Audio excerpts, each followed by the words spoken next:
Hello and welcome back to the Sure Parenting channel.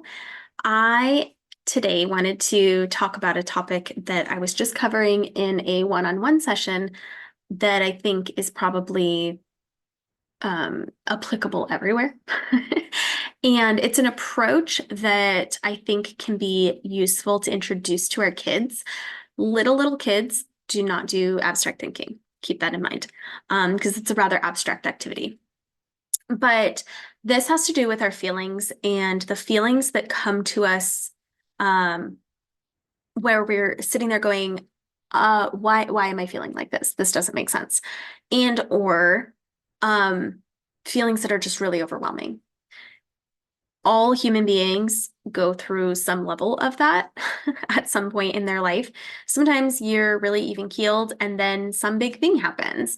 Sometimes it doesn't even seem like a big thing. Like it doesn't seem like it should be this anxiety inducing or this upsetting or what have you. This enraging, whatever that is. And yet here we are. The feelings are the feelings. So what I want to say to you guys is that feelings are fine. We talk about this with kids all the time. The feelings themselves are fine. All feelings. And most of us were raised with beliefs that counter that anger is a bad thing, or being sad is a bad thing, or, being quiet and contemplating things and needing time to think is a bad thing. Everybody's families were different, and everybody's families had different opinions on different things, different feelings rather, but the discomfort with emotional expression is a nearly universal experience for folks in their 30s and 40s. And so now that we are the adult, we have to go in and kind of rewrite those patterns.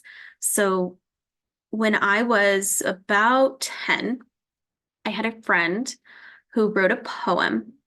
And in this poem, she personified each feeling, and they each spoke for themselves.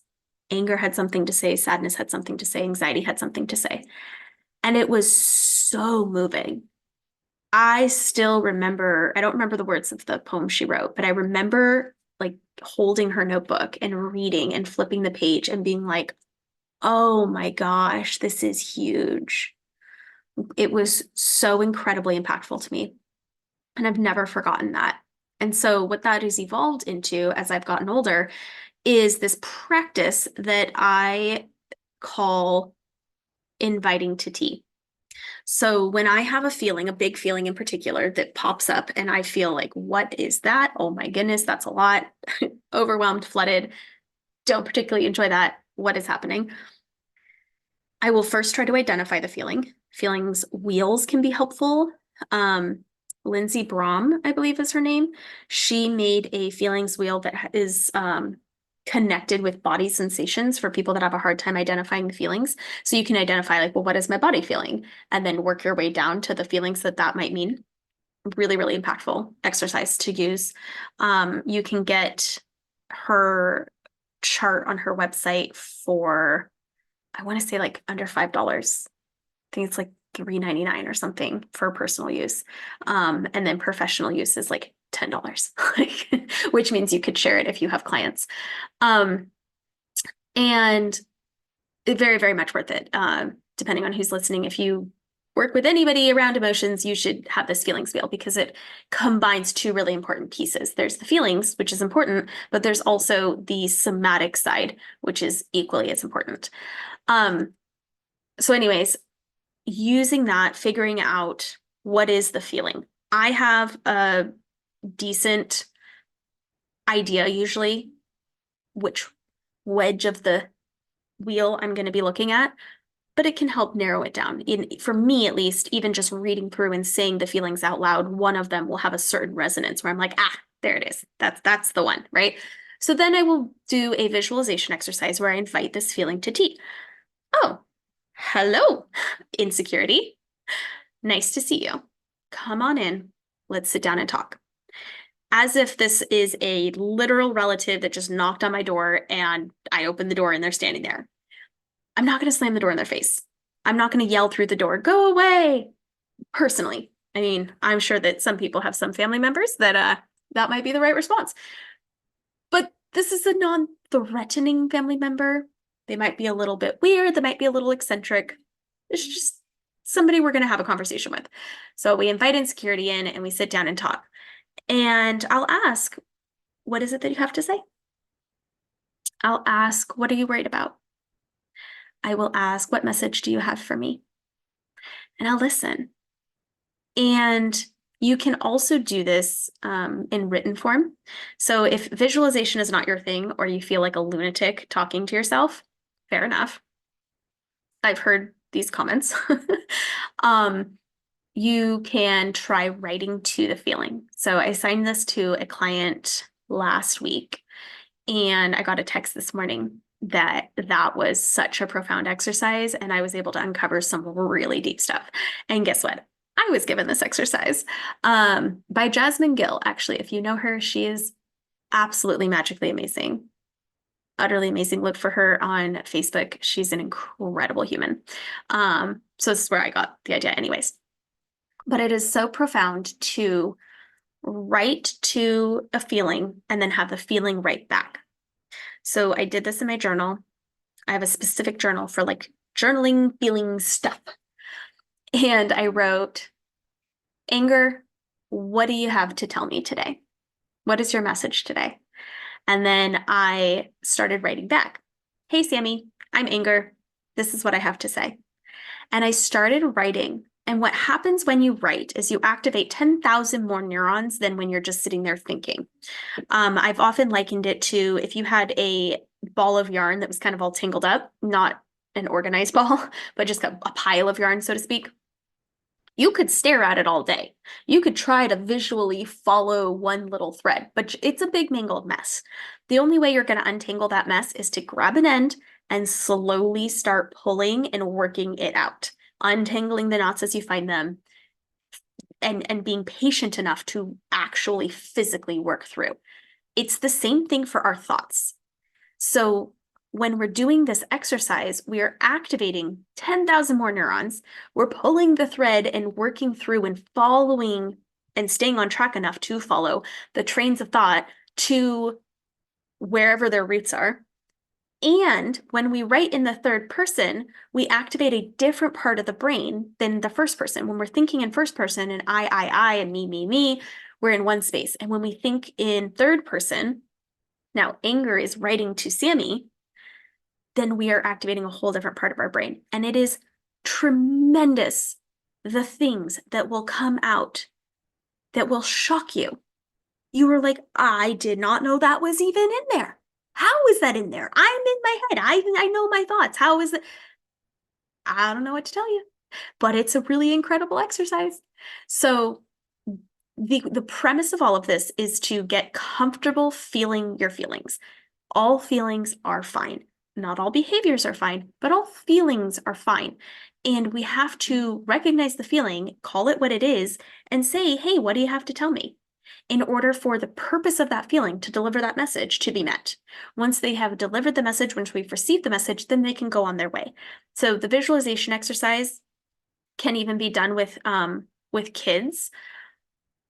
Certainly writing to the feelings can be done, but I would imagine unless you're dealing with like a teenager, that might be a little bit harder. But you know your kid, so follow their lead. What you can do with younger kids is to help them to process a feeling with art.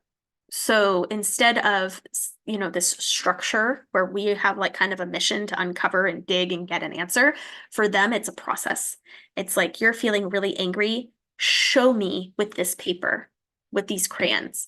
And some kids will crumple the paper, and some kids will rip it into a million pieces. And some kids will take the crayon and scribble. And those are very good ways to transmute the energy of anger into expression in a way that is safe for those around them.